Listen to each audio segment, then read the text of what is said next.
Hello, everyone. I'm Janet Jacobson. Together with Premilla Naddison, I am co-director of the Barnard Center for Research on Women, and I'm very happy to be welcoming you to tonight's event. It's all policing, it's all war, Chicago organizers on connecting abolition and demilitarization, a conversation with Benji Hart, Asha Ransby-Sporn, and Timmy Chow, moderated by Dean Spade.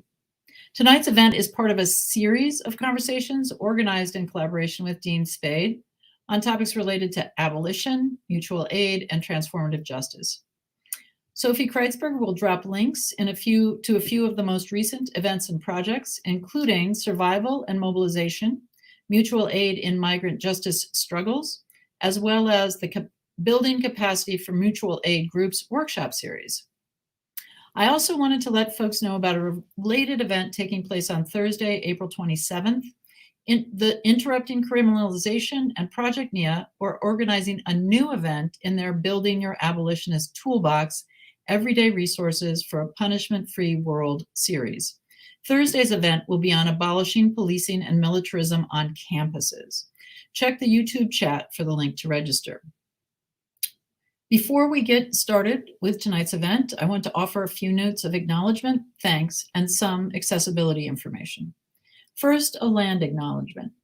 Tonight's event is taking place online, and our speakers are joining us from various locations. We recognize that all land is Indigenous land. Barnard College is located on the traditional ancestral territories of the Lenape people. In terms of accessibility, you can find a link to access live transcription for this event directly under the video on either the YouTube page or the BCRW event page. Thank you to Trish Aldrich from Total Caption for providing the live transcription.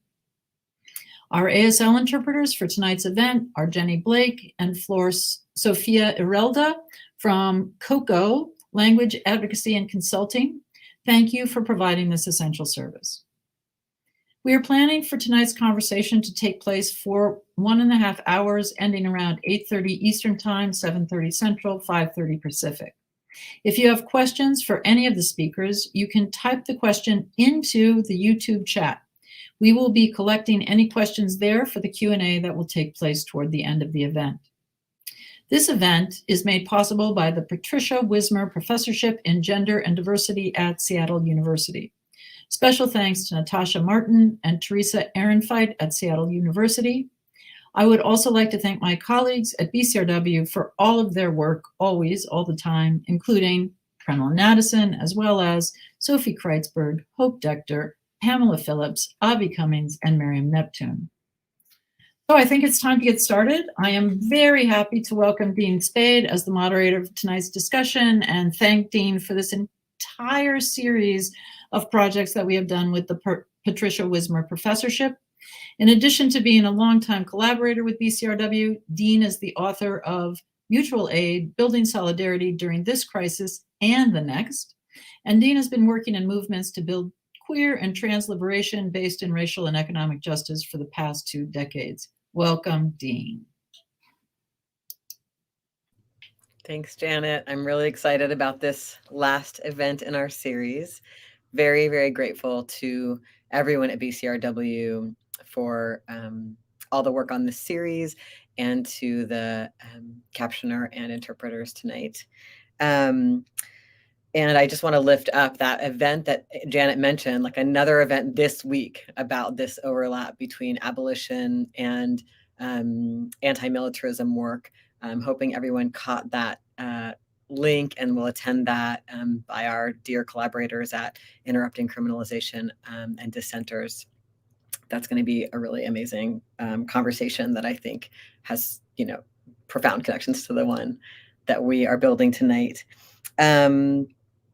I've been so delighted thinking about the conversation with these collaborators, Benji, Timmy, and Asha, who are people whose work I admired from afar before I met them and who I eventually have gotten to collaborate with most centrally through the group Dissenters, which Sophie will share a link from. Dissenters is a anti-war group that has campus chapters all over the country. And you should start one at your school. I'm not going to introduce these three in detail. Instead, I'm going to have them do some of that in our conversation, because I want you to learn more substantively about the work they've done, since this whole conversation is about these connections between anti-war, anti-police, anti-prison, anti-border work. So without further ado, let's bring them on. Thank you. And I want to pose my first question, which is, I'm hoping that each of you can tell us a brief history of how you got politicized and what you've been involved with and are working on now. I find that it's really fun and helpful to learn people's journeys, especially who are doing work like on multiple fronts that are often siloed in our imaginations or in our organizations. So I'm going to start with, it's going to be Benji and then Asha and then Timmy. Hi, everyone. Thank you all so much for being here and for having us. My name is Benji Hart. I go by they, them pronouns.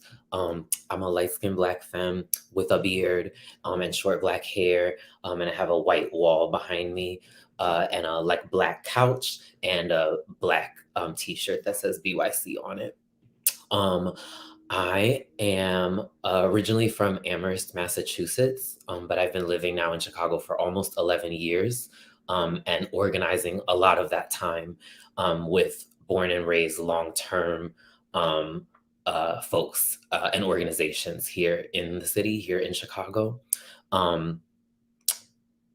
There's so many different ways to answer the question, sort of how I got radicalized or how I got involved in organizing. I think some of it is just being a Black, queer, non-binary person and the necessary fights that my life has demanded of me coming from those backgrounds.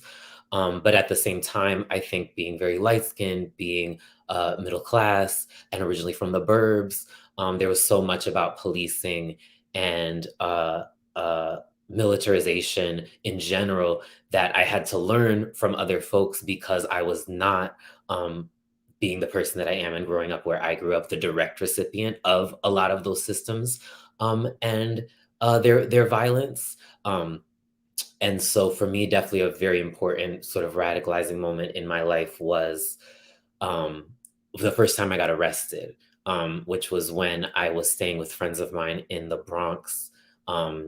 And when I was 18 years old. And so again, I think seeing policing and its ramifications from a very different and much more head-on vantage point than I had growing up in the neighborhood that I had grown up in and in the small town that I had grown up in was really radicalizing.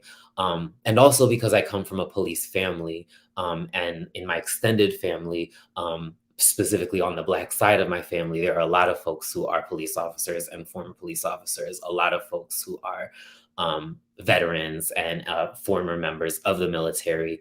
And so that also was a really important reorientation for me. In sort of beginning to think about the police and prison system as not just members of my family, but as a much larger structure that is doing harm to Black people, including a lot of the Black people in my family who are themselves connected to or participants in those systems. So that sort of initial violent interaction with the police when I was 18 was definitely a big transition moment for me and a reason why abolition has become so core to a lot of the work that I do. But I think another potential way to answer that question is public education also was a really important site of radicalization for me, by which I mean my background, my formal training is in classroom teaching, K through 8 education. And I really wanted to be a teacher for a long time. I saw myself as a teacher for a long time. And I'm currently an author, artist, and educator who does a lot of youth work and specifically youth organizing, multiracial youth organizing here in Chicago, which I'm sure I'll talk more about. So I still work with young people and love young people and being involved and supportive of the work that they're doing. But definitely I'm doing it in a different capacity than I originally imagined. And a big part of that is because so much of the work that I wanted to do, talking about race and racism, talking about trans and queer history, and ultimately talking about abolition, was not something that I was able or that was easy or safe to do in Chicago public schools specifically. And so the complicated ways in which public education is such an important resource that I still really believe in a lot of ways, and also is itself the site of so much harm and violence, itself has its own long history of racism and maintenance of empire, it's such a complicated place for me, but also one that has really forced me to ask hard questions about, why are all the resources going here when we know what's going on in our public schools? Why are police departments receiving 40%, in some places even higher percent of the city's budget, when the school that I'm working in has no librarian, has no nurse? Those sort of initial questions definitely helped me sort of to see some of the systems and structures that we're going to be talking about in more depth and in more breadth as well. And the last thing I'll say is just in terms of sort of current things that I'm involved in. The last campaign that I was a central organizer of was the No Cop Academy campaign, which was a campaign here in Chicago led by Black and Brown young people fighting the construction of a $95 million police training facility on the west side in the neighborhood of Garfield Park. And we've recently kind of regrouped to do some solidarity work with the Stop Cop City campaign in Atlanta. And I'm also a member of the Safety Through Practice and Accountability team at Dissenters. So the mechanism or the apparatus within the Dissenters organization, working to create a culture of consent and fighting gender and partner violence as central to demilitarization work and as central to anti-war work, is something else I'm really passionate about and really excited to be a part of that team. And most recently, I've been doing some support work in my own neighborhood here on the south side of Woodlawn, which recently saw a school that had been closed in 2013 be converted into a shelter for recent asylum seekers who have been sent to Chicago from the border by Texas Governor Greg Abbott, and the tensions that's raised in Woodlawn, which is a predominantly African-American neighborhood, as a lot of recent immigrants from Central America and South America have come to the neighborhood, and the city has actively pitted those two communities against each other. So I think that's a really great example of the way these very large systems and structures that we're talking about when we talk about abolition and demilitarization really come to a head in these hyper-local ways in neighborhoods like Woodlawn and in places all over Chicago. So I'm excited to talk more about that too.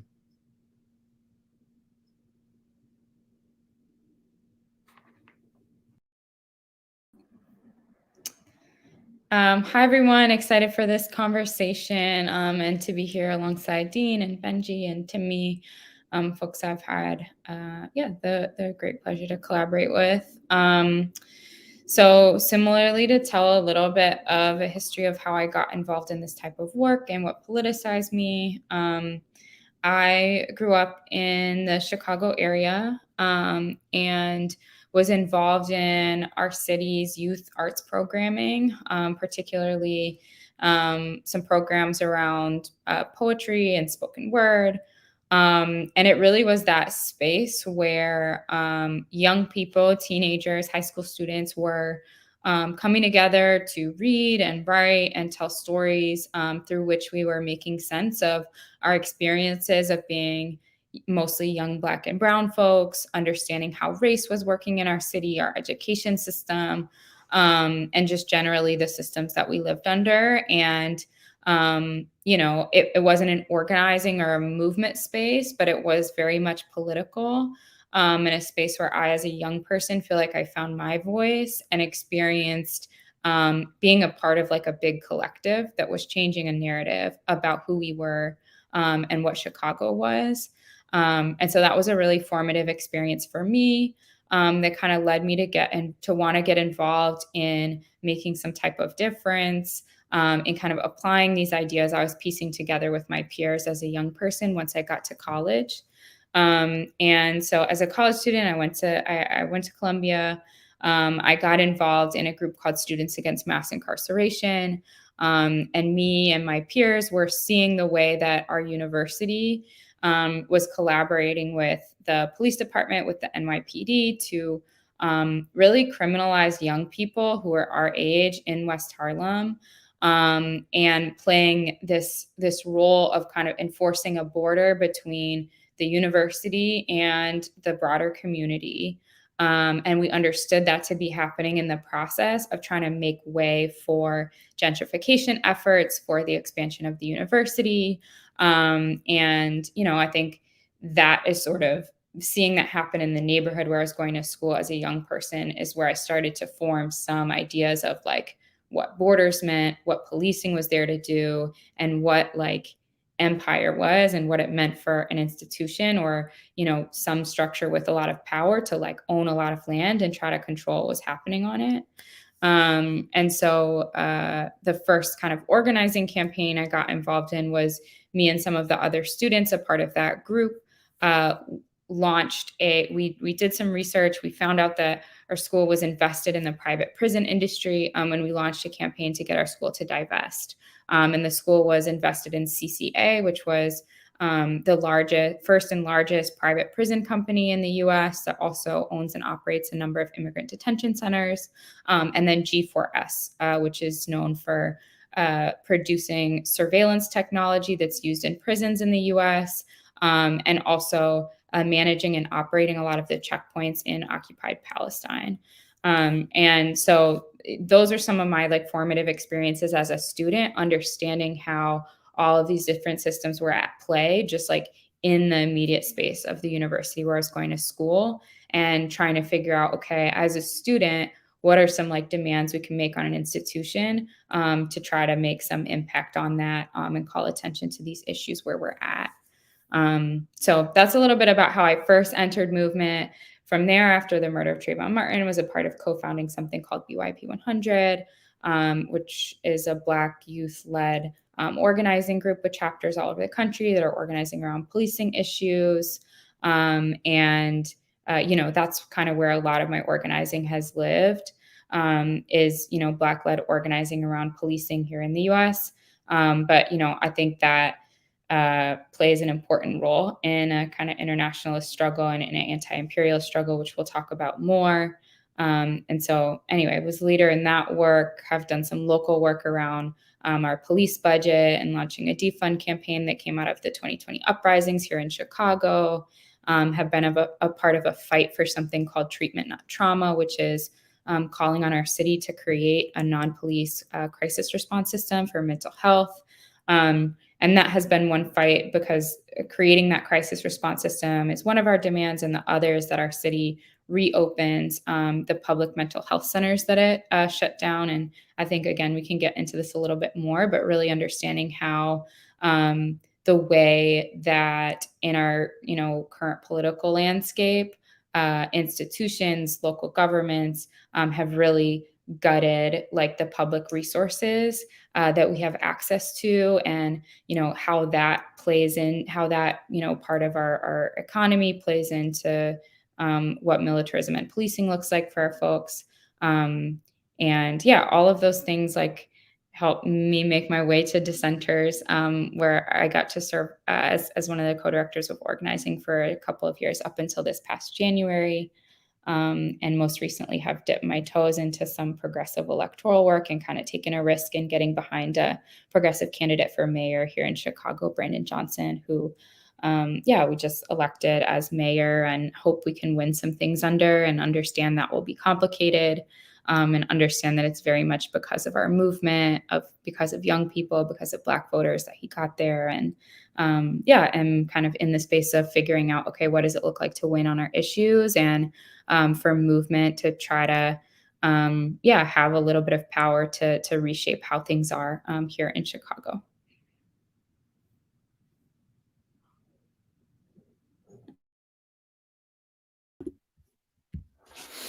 Wow.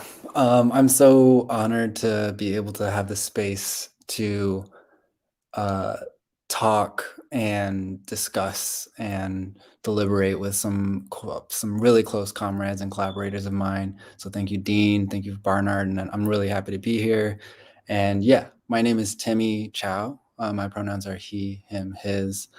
I'm also based here in Chicago. To this question, in terms of a brief history and how I got politicized, this question, I feel like I come up, new things come up every time I'm asked this question. But the thing that came up for me this time around is just the thought that, I feel like I'm politicized and repoliticized every single day. And I know we're going to be talking a little bit more about it in terms of, policing and war, but uh, it feels important to, I was just shook more recently about some of the numbers and headlines that came out about the recent war in Afghanistan, for example.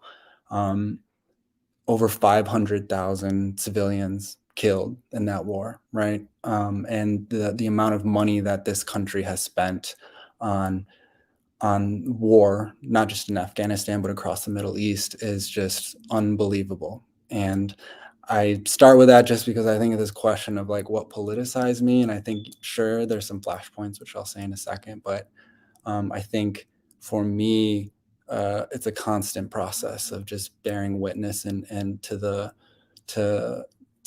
violence, systemic oppression, and these systems that continue to just wreak havoc on our communities.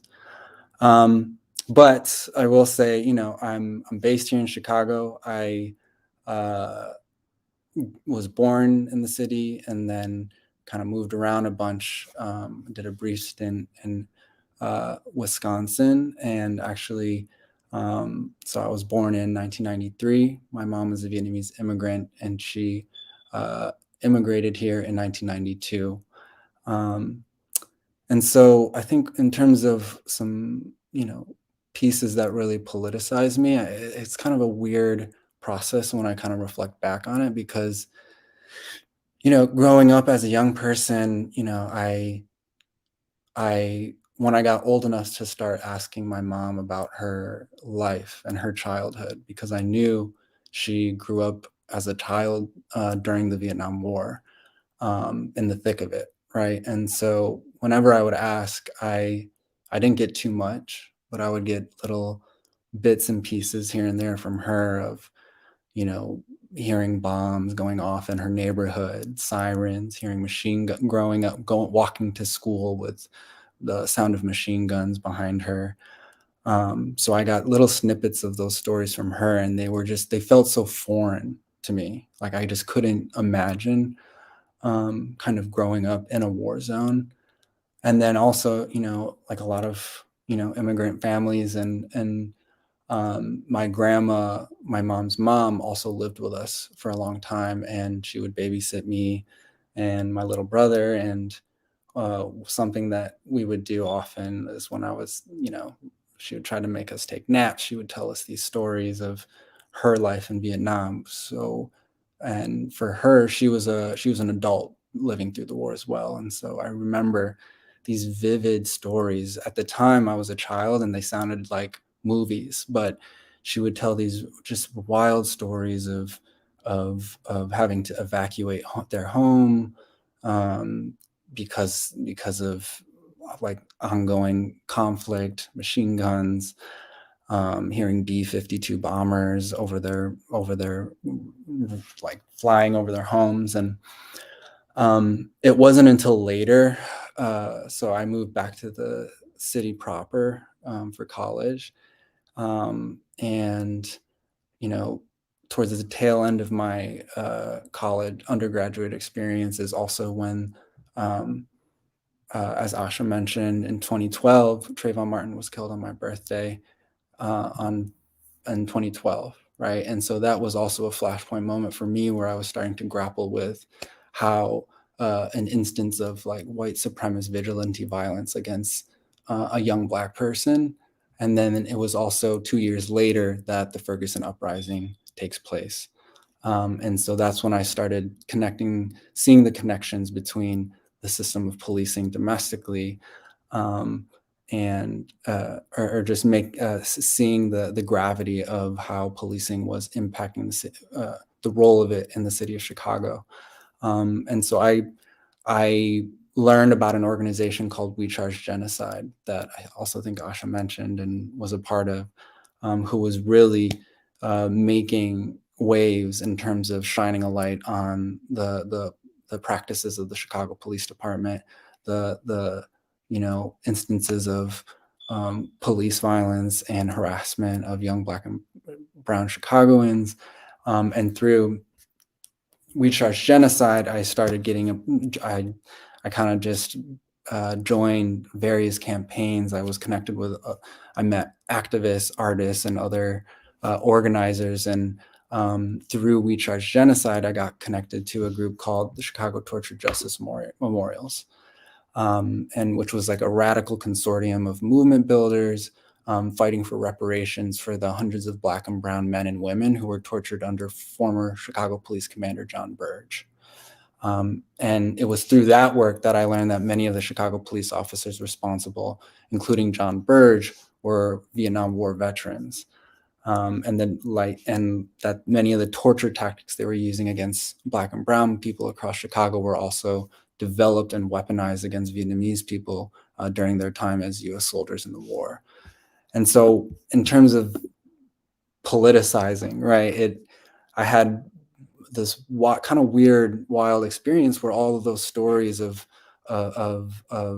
trauma and survival that were being passed down to me over the dinner table or with my grandma, all of a sudden I saw that greater connection to how the U.S. military and the U.S. empire, and how that its kind of central role in the colonial violence experienced by the Vietnamese people during the Vietnam War.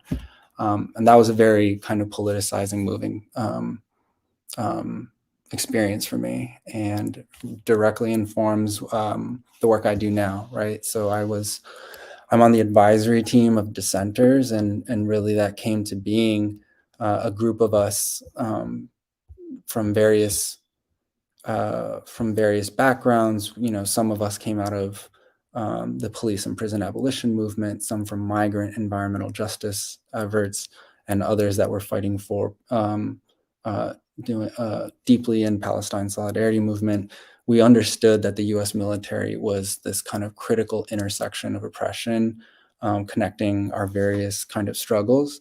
And so we really worked to develop a space where young, particularly Black and brown folks, could be building skills and also leading really transformative and hard-hitting campaigns to target the U.S. war machine, as well as the broader military-industrial complex that continues to just wreak havoc upon our communities here and abroad.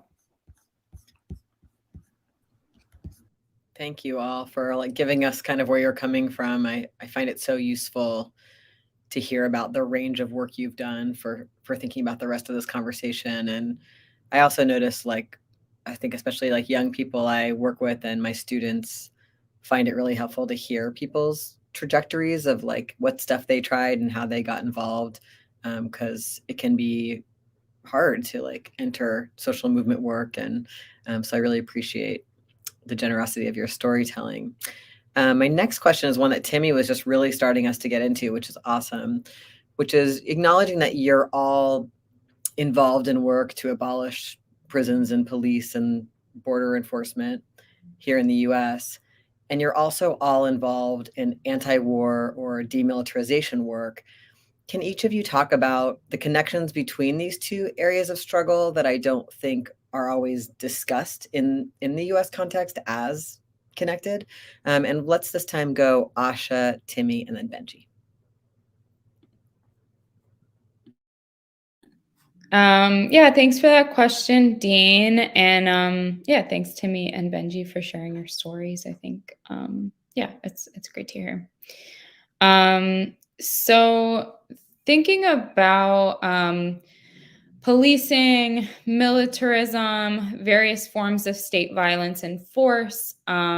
Those are all a part of the different ways that violence and the threat of violence gets used by the state most of the time to keep things the way that they are. And so on just like a macro level, that means like violence gets used to uphold the same economic and political structures that keep the people who have economic and political power in power. And then on just like a more specific level, it is many of the same individual people and many of the same corporations and industries who then often literally profit from all of it. So I think I can lay this out through kind of one lens, which is through the lens of budgets, and like the allocation of public resources. So, me, Timmy, Benji, we all live and organize in Chicago. Chicago, our local police department gets 40% of our city's budget. That's now almost, I think 1.9, it was 1.8 before, but I think it's now $1.9 billion a year, billion with a B, like that's so much money. And Chicago also up until recently housed the Boeing Corporation's corporate headquarters. And Boeing being the second largest profiter of weapons sales in the world. And Boeing has been given over $60 million in tax breaks from our city and state since they moved to Chicago in 2002. At the same time as our police department getting that amount of resources, as war profiteers getting tax breaks, the city of Chicago has continually divested from institutions and programs that everyday people rely on, particularly Black and Brown and working class and poor Chicagoans. So in 2012, the city closed down half of the public mental health centers. We've since seen a dramatic increase in the areas where those clinics were shut down in 911 calls for mental health crises, and therefore increased policing of people experiencing mental health crisis when, in the past there was more access to preventative care that was public, that was free, that was accessible to all. That same year, our city closed 50 schools that served 50 public schools that served predominantly Black students. And so at the same time as city officials have paved pathways for privatization and corporations to profit from public funds, and to keep our city racially and economically segregated, they have kind of, taken from our communities. And so police then play a crucial role of this. What you see in Chicago is you have Black areas of the city that are just utterly divested from, in every way you can imagine, robbed of public institutions, programs, and investment. And in that context, people have problems, right? So just like I talked about in the context of mental health access, there's poverty, there's community violence where there's an absence of jobs, schools, clinics. And then there's a presence of police to criminalize those problems that people are having, not to address them, but to criminalize them. And so then policing helps maintain borders between communities that get investment and communities that don't, but also to create the illusion that it is the fault of people experiencing divestment. And that it is their and our behavior to blame, instead of the structures and institutions profiting from the exploitation and abandonment. So we get robbed of resources, and then police and also media about police frame the problem as being because of the behavior of individuals, and kind of deflecting in that way. So that's sort of how a little bit of how we see capital and political power and political decision makers allocating resources, and then policing working to keep all of that in place here in Chicago.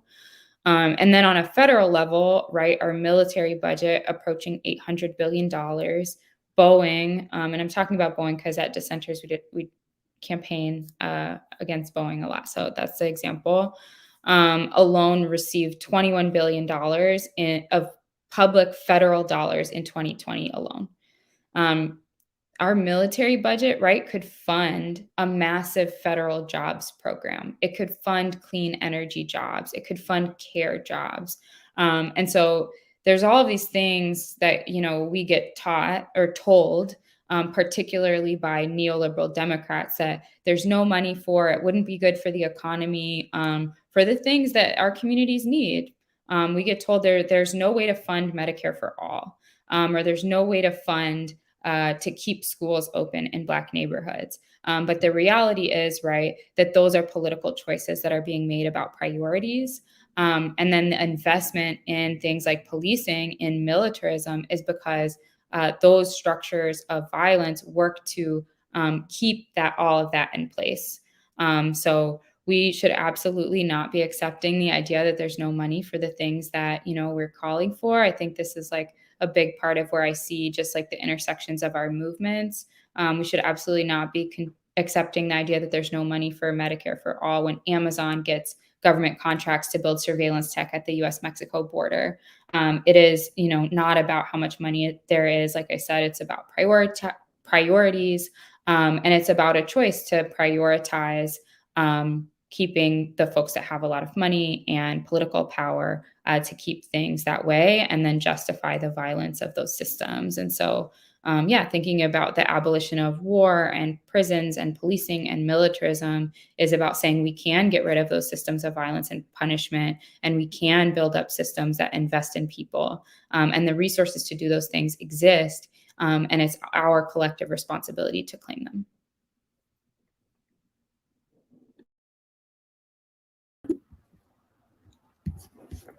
Yeah, I mean, so much of what, just echoing up so much of what Asha just shared, I think one statistic that was just so jarring to me that I saw recently was that in 2022, just in 2022, the US government spent over $877 billion on the military, which is more than 10 times the federal education budget. So when we think about our priorities, how does that budget reflect the priorities of our communities, right?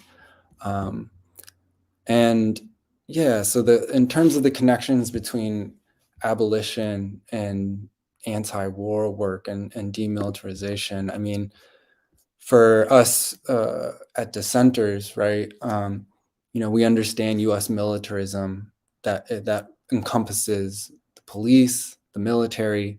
It also includes ICE, and that policing and the imprisonment of poor Black and brown folks, both within and outside the U.S. borders, are ultimately a part of the same project of maintaining the U.S. settler colonial system, right? And you know, oftentimes I think as organizers, we bring up examples of the kind of direct exchange of tactics and munitions. But ultimately, these various arms of the state serve the same purpose, right? To preserve and protect the interests of the US political and corporate elites, right? A powerful kind of experience that I had in the past organization where I was working as a co-director of the Prison and Neighborhood Arts and Education Project, which was a radical political education program which worked to build kind of inside-outside networks of mutual support and resistance between incarcerated and free world folks in the free world. We operated inside, or it operates inside Stateville Prison, which is a maximum security men's prison out in Joliet, Illinois. You know, many of the prison guards there are former US military who often, after receiving training abroad or doing tours abroad, are finding work in our US prison systems, right? And I think something that just was that just stuck out to me every time I would walk in or leave the prison is I would see there's this really big mural that's painted inside the walls of the prison guard's cafeteria that depicts a guard dressed half in what's called Orange Crush, which is a kind of the anti-riot prison guard outfit, and then half in a US military uniform.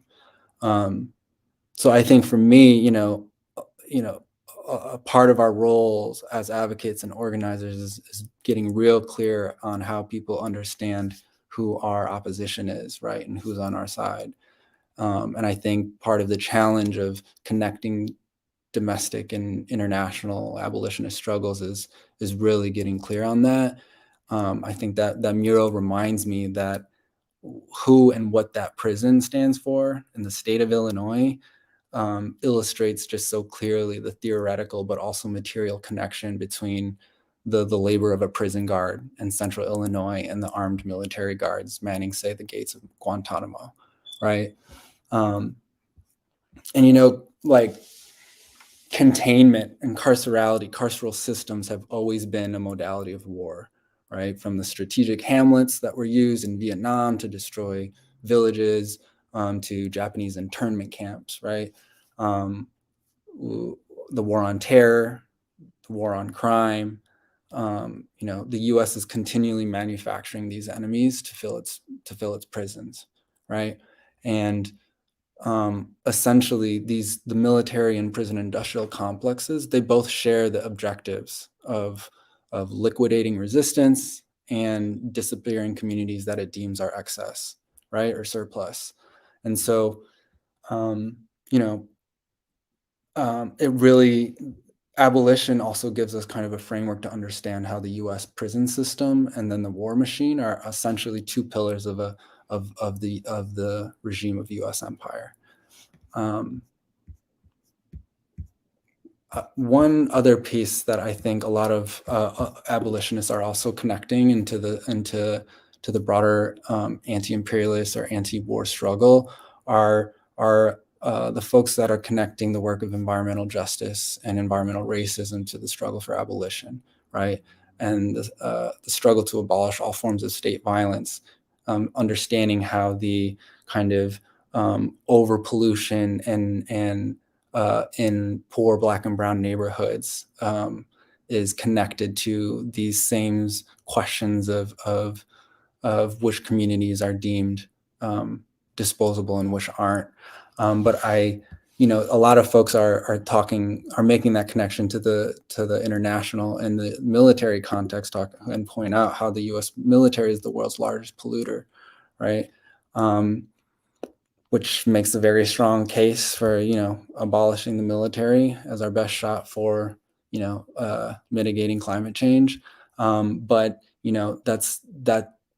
there's another angle to this insofar as the climate, the total destruction and poison and toxification of the earth that is involved with war, right? During the U.S. war in Vietnam, over 3.6 million hectares of forests and villages were doused in over 19.5 million gallons of toxic herbicide, just to expose the enemy, right? And I just read the most recent press release of the current Secretary Blinken. He did a recent press release in Vietnam where he acknowledges, and this was earlier this month. He mentions how he's excited to work with Vietnam to expand the work that they're doing to address the quote legacies of war, right? And how they're working to continue efforts to clear unexploded bombs from in a region of Vietnam that was just heavily bombed, as well as their commitment to cleaning up dioxin hotspots from the war, right? That is still, the land on the south in Vietnam is still poisoned by the chemicals and toxins of the Vietnam War, right? And I won't get too far into it, but why is the U.S. caring about this right now? Well, that's a whole other conversation about the U.S. militarizing across the Pacific to kind of push for escalating militarism against China. But I'll stop there.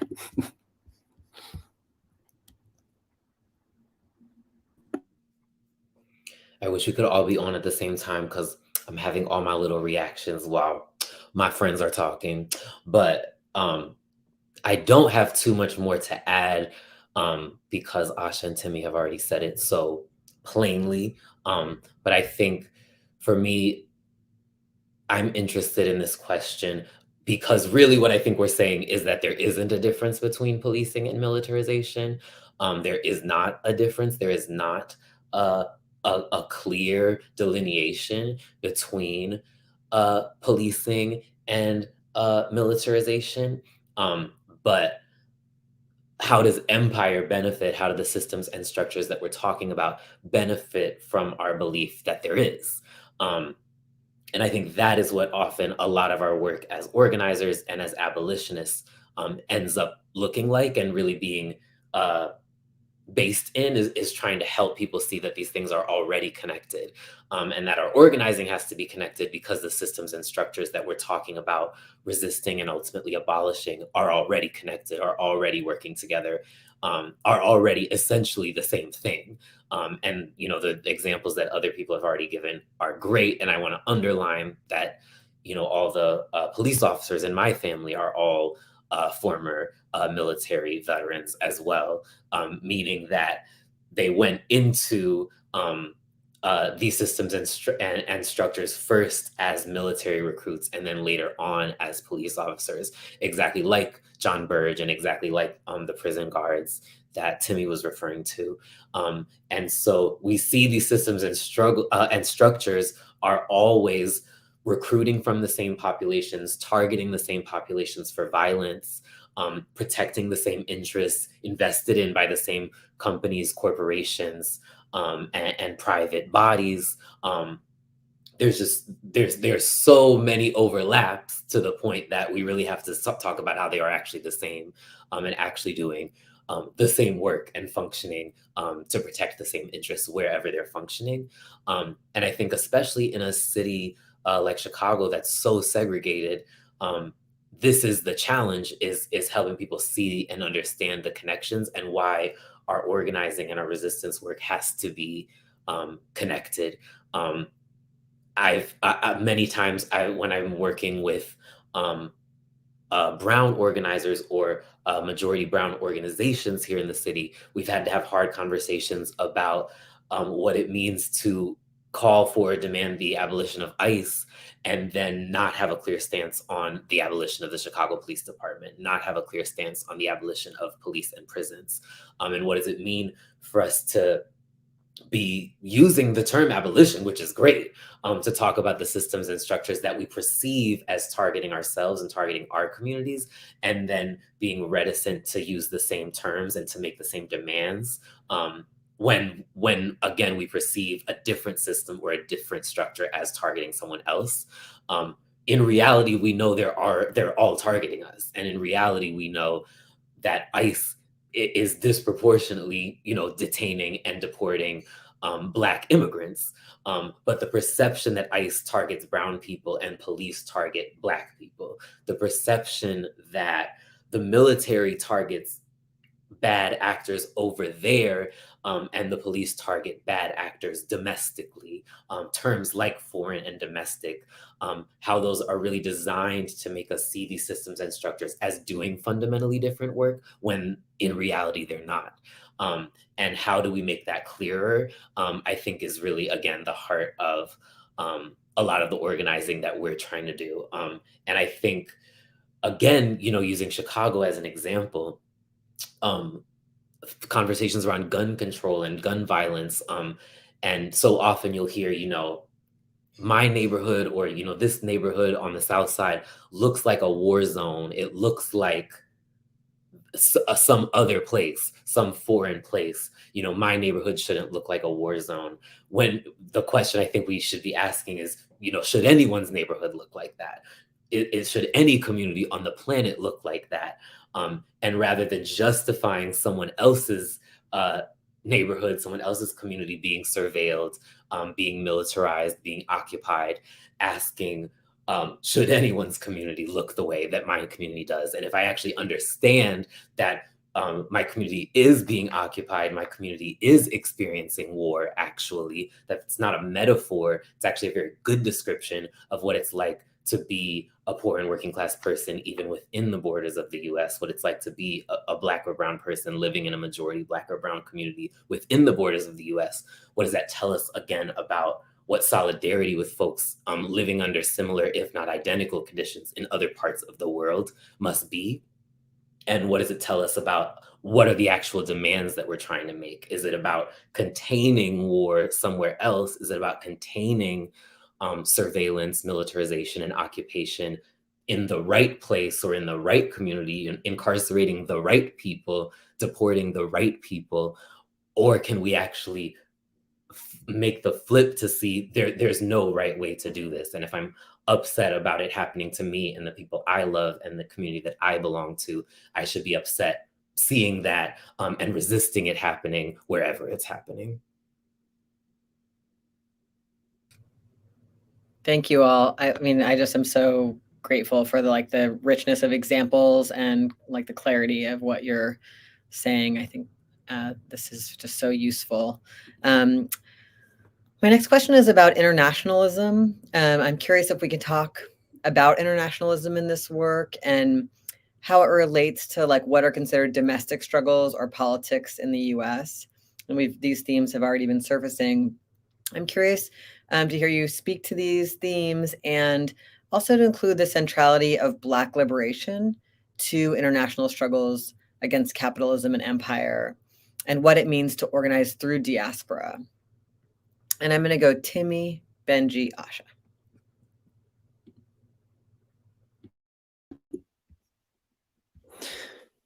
Yeah, I really appreciate this question. I think Benji is already hitting on, I think, some of the pieces that come up for me on this question around internationalism. And I think the only thing that I'll add to what Benji was shared is, for me, I think internationalism is really about being consistent, right? If I believe these systems of oppression, of incarceration, of dispossession, of state violence should be challenged here, then they also need to be challenged everywhere, right? And we need to identify the points and places and where we also have leverage to target those systems strategically wherever we are, right? And I think, an example of that is really, inspiring to me is a campaign that several Dissenters chapters are kicking off in terms of counter ROTC programs, right? So there are Dissenters organizers who are like paving the way of showing how even these universities, they claim they do not have scholarships and funds for in particular, minority, Black and brown, poor and low income students, but at the same time have partnerships with the military and have these ROTC programs that are fully funded and all of that, right? And essentially targeting these sites where the military is reproducing itself, right at the point of its reproduction. And saying that we're not going to let that happen here because we know what the system is doing everywhere else, right? And I think, I wouldn't, there's not much I'd like to add into Benji's points on that, but I think to the question of what it means to organize through diaspora, I think what came up for me as a Vietnamese person, is, I think there's a lot of talk about in the Asian diaspora about what it means to be an Asian American. And I think what comes up for me, particularly for young Asian people like myself or younger than me, I'm getting, I don't know if someone can consider me young anymore, but is to not allow capitalism or the state really prey on our deep desire for belonging to trick us into thinking that representation means, being seen in Hollywood, right? Or by being rich, that belonging is, or representation in these very same systems of oppression that are oppressing folks, right? Like the military or the police, right? I think that organizing across diaspora means really learning the root causes of our legacies of forced migration and displacement, and trying to challenge the narratives and stories that we are told and sold about what it means, to be an immigrant or whatever, and that that real healing for me has meant looking at those, grappling with that, learning about and understanding how intergenerational legacies of survival, how healing that really means actually involves ending those systems that produce those cycles of violence and displacement in the first place, right? Like I'm less interested in kind of redefining or reclaiming what it means to be an Asian American.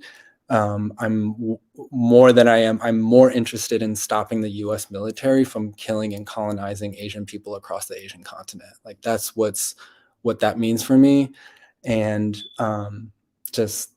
what I think it's important that especially for diaspora and folks coming from various immigrant communities that have, for various reasons, whether it was seeking so-called refuge or through forced migration, have had to find themselves living in the heart of the U.S., really need to learn and grapple with those legacies of war and imperialism and colonialism, to really understand what it is, what it means to be in solidarity with other communities, and as well as be in solidarity with communities outside of the U.S.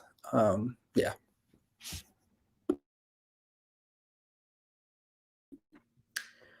I think I'm thinking about here, sort of the first, what I would describe as like the first internationalist protest or action that I was a part of, which was here in Chicago back in 2016. Again, sort of how we define these things can be a little complicated in and of itself. But I think for me, the first time actively being involved in organizing an action that wasn't just talking about the political landscape here in Chicago or even the political landscape here in the US, but was really trying to create connections across the world, was this action back in 2016 called Stop Itoa, which is the Illinois Tactical Officers Association's annual conference.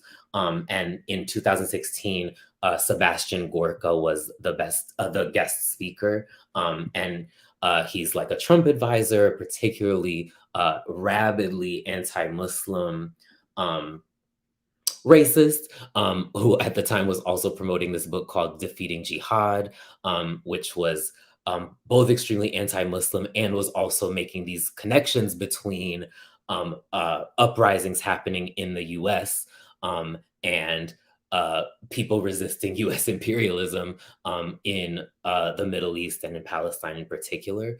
And so again, Chicago organizers saw how these systems and structures that we're talking about abolishing are already making the connections that we ourselves need to be making. And folks organized this incredible action that shut down an intersection downtown, calling for this conference to be ended, calling for this racist guest speaker to be dismissed, and making the connections between the violence that Black people in particular are facing at the hands of the Chicago Police Department and Illinois State Police, and the ways, as we've already said, they're being trained, they're being sharing tactics with folks in the military and with military bodies around the world. And that was such an important action for me because I was tapped to be one of the core organizers, but was really ignorant about so many of the questions that were on the table, and was like working on writing an op-ed to help sort of generate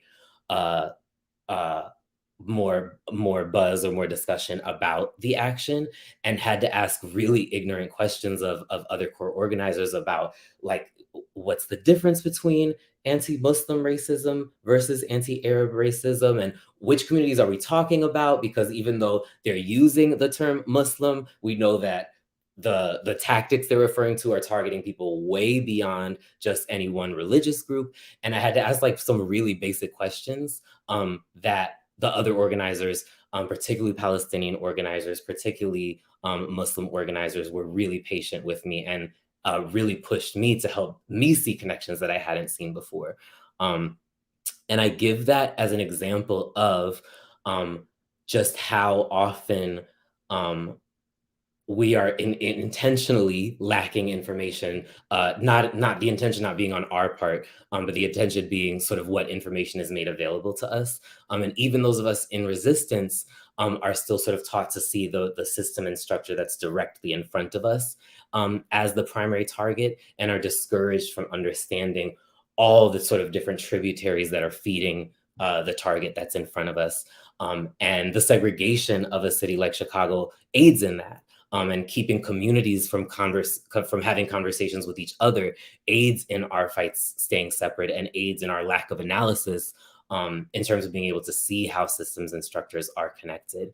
And I was so proud to be a part of an action that was very clear that this anti-Muslim rhetoric is inherently anti-Black, and that police and military working together is dangerous for Arab people and South Asian people and Black people and Muslim people, in ways that mean all of our communities need to be coming together to shut this down. And so that for me is sort of like, when we talk about internationalism, it's not always literally crossing borders, or, crossing the borders between nation states, but really understanding that the imaginary delineations between these systems and structures mirror the imaginary delineations between our communities, that are often how our struggles are kept siloed and our power is kept separated.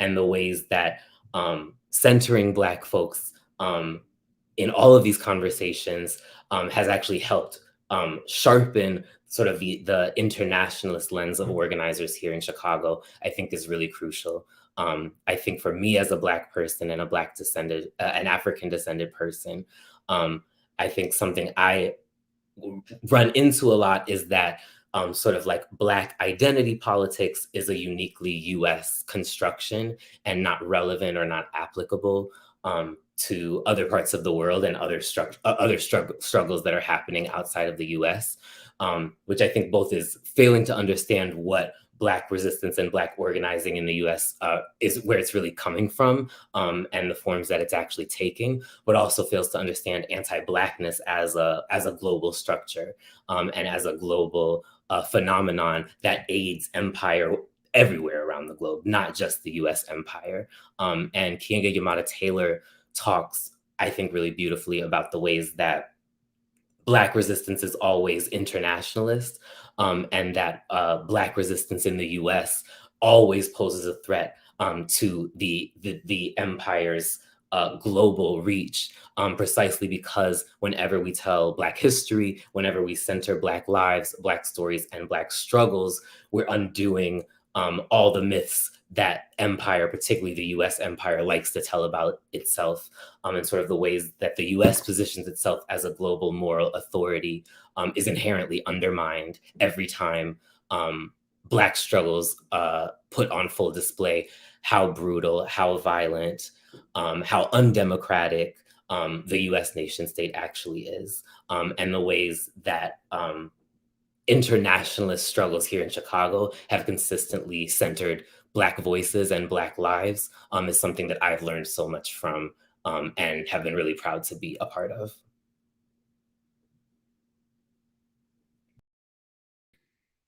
Yeah, so much has been said. So internationalism and understanding the centrality of Black liberation to international struggles. So I, really came at internationalist work from the perspective of having come out of Black communities in the US and organized primarily in Black communities in the US, or on our experience of policing. And I think what actually drew me to an organization like Dissenters was the way that the experience of policing in Black communities was being understood as a part of anti-imperialist work. And I think a lot about the Black Panthers and how they talked about the police as an occupying force in Black communities, and understood that in and of itself to be fundamentally an anti-imperialist struggle, and to mean that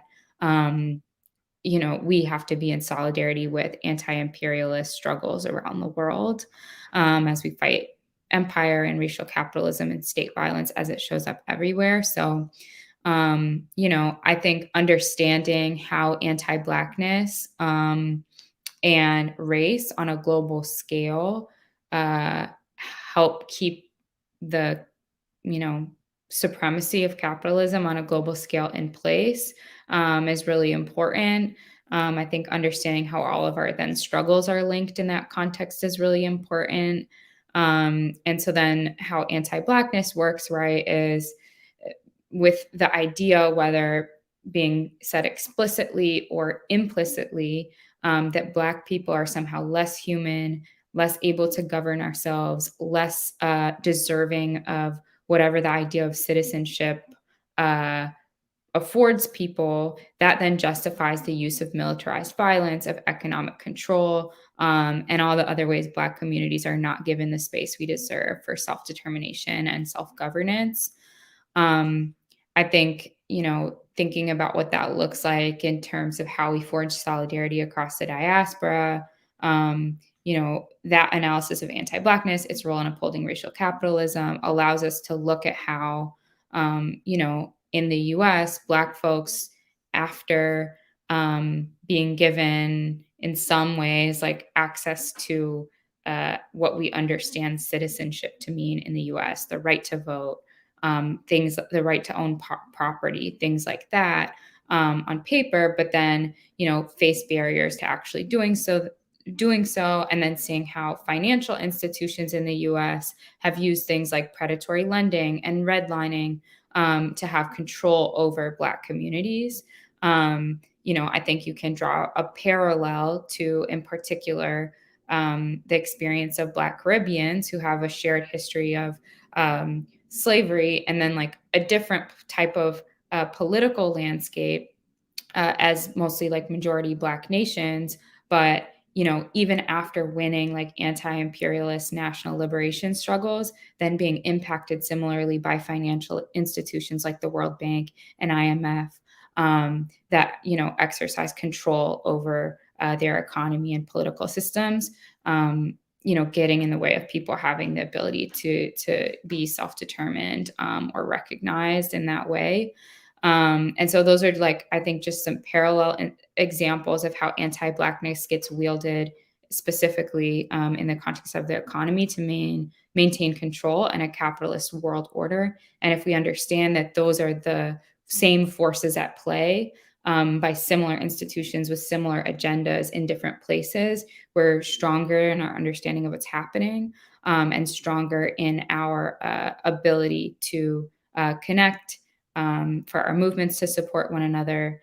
And yeah, that's just like a little bit about that, but I'll stop there so we can get to some audience questions. Thanks, everybody. Of course, this is not enough time for all the things we want to discuss. I think what I'll do is share what my final question was going to be and these beautiful audience questions, and just let you each choose what you want your last comments to be about. Knowing that we have to end at the half-hour mark exactly, just to respect everyone's time who's working on this event. So the question I was going to ask you all is about the specific tensions and opportunities doing this work from inside the belly of the beast, the United States. Hoping you all might talk about how you see organizers trying to strike a balance between recognizing our position at the heart of empire and at the same time decentering the US as the most significant site of struggle. And how like local battles fit into this internationalist liberation struggle, particularly in Chicago, where you all are. And some other questions that have come in that I want to put in the mix. I hope you don't get overwhelmed. Just, speak to whatever you want. Someone asks, how does the movement counter the lobbying and funding power of the military-industrial complex and police unions, who politicians are beholden to? Another question, we're seeing a resurgence in the labor movement, from Amazon to Starbucks to railroad workers. Now the Teamsters are set to strike. Police unions have historically been anti-labor. Is there a way to unite with the labor movement in our efforts to abolish militarism locally and abroad? Another question, internationalism suffers from an abundance of performance and solidarity that stops at sentiment and declaration. How do we actually network and collaborate in material ways, long distance, given that this demands resources, connections, and that the movement strata that's most likely to be able to identify our situation as a state of warfare are often unlikely to have some of those resources and connections. Another question, abolition work requires not only radical critique, but radical imaginations of new futures. How do we organize, teach, create, and advocate in ways that encourage this imaginative work? So thanks to everybody for these really interesting questions, which we can all chew on beyond this event. And I'm just going to ask our panel to respond to whatever they want to. We have 17 minutes for that. And let's go Benji, Asha, Timmy. Oh, those are all such good questions. I think I will respond to the question about labor, actually. I'm not a labor person, so I'm not an expert, but I think it's a really great question, especially in sort of the context of how do we actually get into material struggles and outside of beyond just sort of stating and declaring solidarity. And I think the work that workers and unions are doing right now is so incredibly inspiring and is some of the clearest and the most prominent sort of successes or sort of concrete and material wins that we're seeing happening right now are in that sector. And I think all of our movements and all of our efforts need to be aligned, which means we need to be in conversation with each other and actively building those relationships and those connections across movements and across organizations. So I think abolitionists, there's certainly lots of connections in terms of labor organizing and abolitionist organizing. So there's already folks, having those conversations and those relationships already exist. But I think it's a really important place to point to in terms of where those relationships need to be stronger. Because I think I really believe in abolition as sort of the thread to pull to unravel all of these systems and structures, because there is no fight.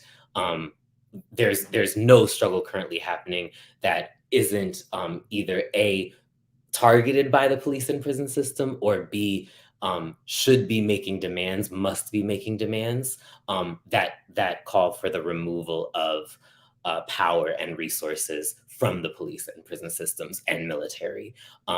A, because we know that's where all of the resources are going, and for us to actually have the things that workers and that unions are demanding, those systems and structures have to be defunded and resources have to be redistributed, and a commitment to public projects, programs, and a commons has to be reestablished. And so that, sort of labor, I think, needs to be pushed to be making more abolitionist demands directly in terms of what they're fighting for, because again, I think what labor is demanding is already inherently abolitionist, and B, be really fighting to push to clearly denounce police unions as not belonging to labor and not belonging to the labor movement, I think is a really important fight that, again, folks are leading, but that it would be great to see sort of become sort of a central demand or a central analysis of the labor movement. So I think there's a lot of work there for all of us to do. But really thinking about, for me, it really comes back to whatever work we're doing and whatever organization we belong to, whatever place we live, because I think that's a big part of this conversation as well, as sort of thinking strategically about where we're stationed and what's the most important work that we can do based on where we're living and fighting and who we're in relationship with. I think we all need to be thinking about if my work is reproductive justice, if my work is union organizing, if my work is environmental justice, how am I tying abolition into the work that I'm doing? Because it's the police and prison system that's going to stand in the way of me doing that work. It's the police and prison system that's going to criminalize me as abortion becomes illegal. It's the police and prison system that's going to label me a domestic terrorist for fighting to protect natural resources. How are we incorporating an analysis around defunding and abolishing police, prisons, and the military in the work that we're doing? And how are we making that an active part of the demands that we're raising? Because we know, I think a lot of folks want to say, well, they're fighting that fight over there, and that's cool, but I'm not going to touch that because I'm focused on this thing over here.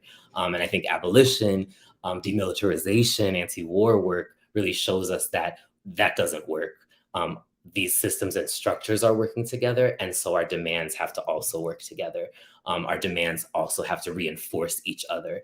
And we can't just declare solidarity, we actually need to fight for the same things across the board if we're going to be able to, push up against these massive systems and structures.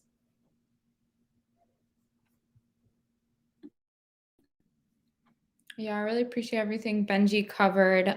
Just to touch on parts of some of those questions, I think, to the piece around what does it look like to do this work inside, what we call the belly of the beast. I think, I really think it means being willing to fight for and build movement-based grassroots community power, being like focused on doing the organizing that can result in that, and then use it to undermine systems of oppression and invest in systems that will take care of people. And I think really when we think about solidarity, or we think about our role as people in what we can understand as like the heart of empire, that our role isn't to act like we aren't complicit in systems of oppression, that we aren't complicit in any of these things, but it's to figure out how can we organize to take power away from them. And so, I think that does look like getting involved in political fights. I think that does look like, wrestling power away from the systems that we live under. So just thinking about that in the context of the mayoral race here in Chicago, right? I was an organizer on Brandon Johnson's campaign, very much clear that electing someone progressive isn't going to be a be all end all in uprooting any of the stuff that we're up against, that it's going to be an uphill battle. The police unions went extremely hard against us. We're sending just like really intense attacks, anti-defund messaging, particularly pushing that on Black and Latino voters.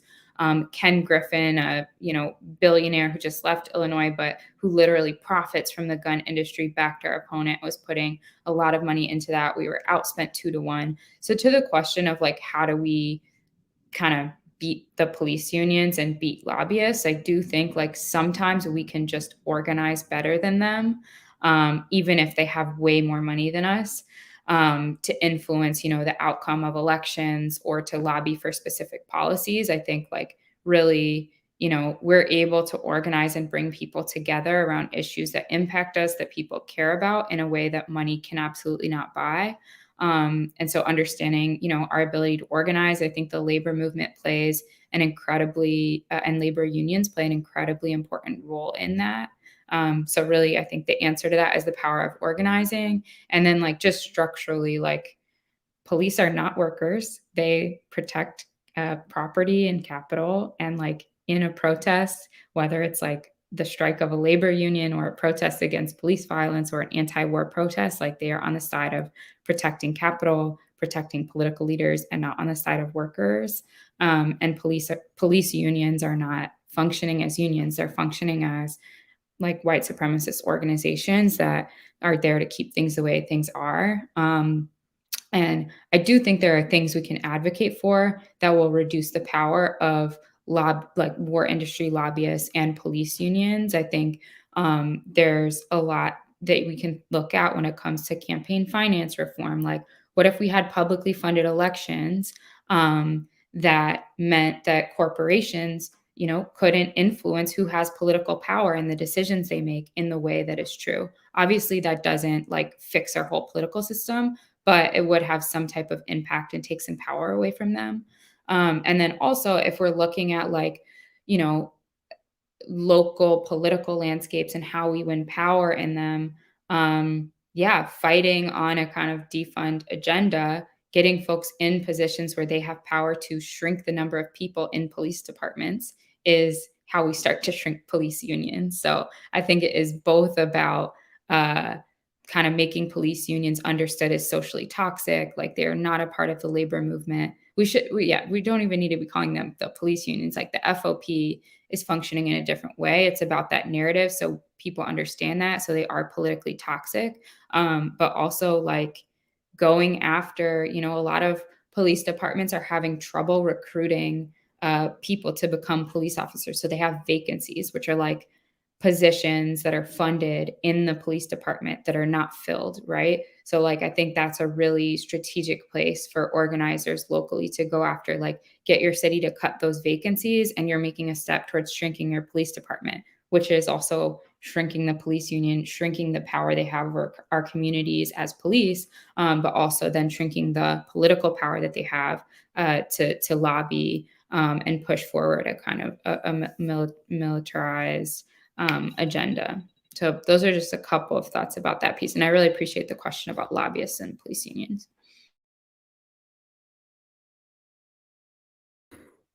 I want to answer all of these questions. I have 8 minutes, so apologies in advance if these are scattered thoughts. But on the question of decentering the U.S. belly of the beast, how can we make local battles into sites for internationalist liberation struggles? I'm going to merge that with the question around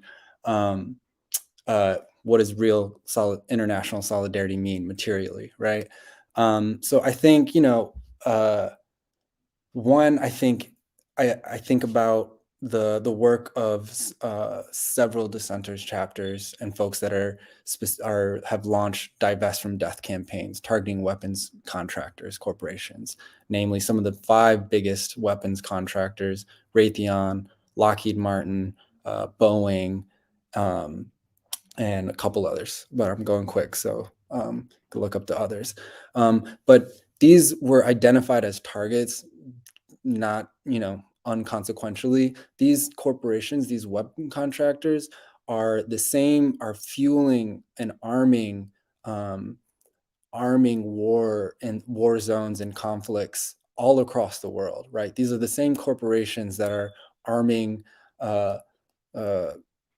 conflicts in the Philippines, in India, in the US, and so many places, right? So this is an example of a target, right, of an opposition that many folks around the world have a shared interest in targeting, right? And so Dissenters is doing that work of trying to make those connections and facilitate across borders collaboration and by targeting a shared target impacting our communities and all around the world. But I think it also looks like just learning and sharing skills and more broadly about each other's struggles. And I think whether it's intentionally happening or not, all movements are communicating with one another all the time, right? The struggles of folks that are directly disrupting and directly defunding and dismantling the police in Atlanta and stopping the construction of policing in Atlanta and the destruction of the forest there. That is a story and a narrative and an experience that folks all around the world are learning, and the same that we can learn from, you know, radical liberation struggles all around the world, right? And those are conversations and relationships that can be built and facilitated, that we need to be built, that we need to continue building and facilitating. I think that I also think kind of to build off of what Asha mentioned, I think solidarity also looks like realizing sometimes, we witness in the 2020 uprisings, the George Floyd uprisings, we witnessed some of the largest mass protests and uprisings in U.S. history, right? These sparked uprisings all over the world, right? The level of sustained mass protest and militant direct action that was happening was that only after we have mass uprisings is it that you have city officials starting to consider defunding the police, right? And to the point where the National Guard is having to come in, right? And so I think for us as organizers operating in the belly of the beast, we have to take really seriously that one of the best ways that we can pose a threat and disrupt the status quo of the U.S. empire is by agitating, by sustained mass militant direct action, and by pushing those moments of rupture as far as we can. And in the lulls, obviously we want to be maintaining those radical demands and translating in that into material policies as much as we can. But to be real, that like it's going to take lots of people organizing and taking action together collaboratively in many different places and going hard for us to continue to like shake the status quo and to scare these politicians and corporate CEOs that all have a vested interest in, clamping down on resistance within the U.S. Right? That's also in solidarity. The more that we're able to weaken an empire from within, that is also weakening, the military's morale and justification for having 800 military bases skewed across the world when they can't even provide the kind of livelihood and support for the folks living within its own borders, right? I think to the question of labor, yes, labor needs to be, there's definitely opportunities to collaborate, and we need to do that more, especially given that so much of the architecture of global war making is being outsourced and corporatized through especially the tech industry, right? And the security sector, like Amazon, right? You have people, notably, I think it was Google, where you had programmers doing whistleblowing and protesting Google's contracts with the DoD. We need more of that. But I think, I think also what needs to happen though is labor needs to continue to forefront anti-racism and other social struggles as well. So and not have the experiences of other marginalized identities be like a fourth afterthought, right? Those need to be forefronted throughout labor struggles. And then in terms of abolition, I got a minute and a half. The abolition, how do we make our spaces like also, building the world that we're working to, but in the present moment? I think, again, I look at the work that so many of the young organizers and dissenters are already doing, right? And not just, building off of the lessons learned of radical movements of within the US, right? Who've had to grapple with questions of organizational structure, centralism, decentralization, prioritizing, discipline, consensus, and care in supporting one another while also going up against some really big challenges and going up against some big systems. I think what that looks like is really being able to balance targets and run hard-hitting campaigns while also making those spaces moving at the speed of caring and trustful relationships, and moving in a place where we don't have to sacrifice creativity, we don't have to sacrifice joy, while also being militant and having hard-hitting campaigns with teeth. Yeah. Thank you all so much. This conversation has been really, really rich. And I hope that people will look closely at all the stuff we put in the chat of all these orgs that these folks have been working with and are working with. I hope that everyone will consider starting a Dissenters chapter if you are watching this and you're part of a campus-based community. And yeah, I'm going to be watching this over and over again. There's just so much here. Grateful to you all for all the work you do. Super grateful to the interpreters, captioner, and everybody at BCRW who helped make this event happen. I hope everybody has a great night.